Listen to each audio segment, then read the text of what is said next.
నమస్తే, welcome to I news. ప్రపంచంలో ఎవ్వరూ ఊహించని ఒక రహస్యం ఇప్పుడు హిమాలయాల మంచు తెరల కింద నుంచి బయటపడింది. దాదాపుగా 60 ఏళ్ల క్రితం నాటి కోల్డ్ వార్ కు సంబంధించిన ఓ అణు పరికరం ఇప్పటికీ భారత భూభాగంలో నందాదేవి పర్వతంపై ఎక్కడో మంచులో కూరుకుపోయి ఉంది. 1965లో అమెరికా గూఢచార సంస్థ CIA, భారత ఇంటెలిజెన్స్ బ్యూరో కలిసి చేపట్టిన ఆ రహస్య మిషన్ ఏంటి? ప్రమాదకరమైన ప్లూటోనియం కలిగి ఉన్న ఈ పరికరం వల్ల గంగా నది కలుషితమయ్యే ప్రమాదం ఎంతవరకు ఉంది? 6 దశాబ్దాల నాటి ఈ అణు రహస్యం గురించిన పూర్తి వివరాలు ఈ స్పెషల్ స్టోరీలో చూద్దాం.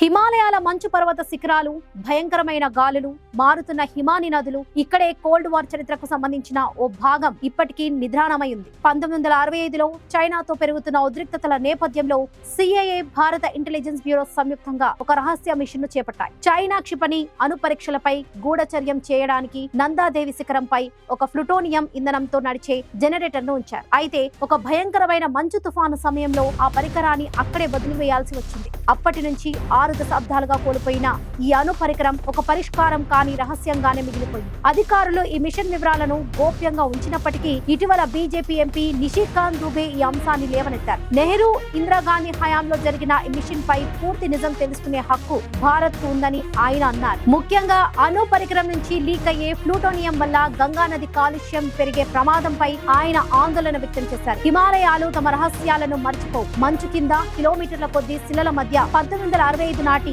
ఈ అణు రహస్యం నిశ్శబ్దంగా, అత్యంత ప్రమాదకరంగా పరిష్కారం కాకుండా వేచి చూస్తుంది.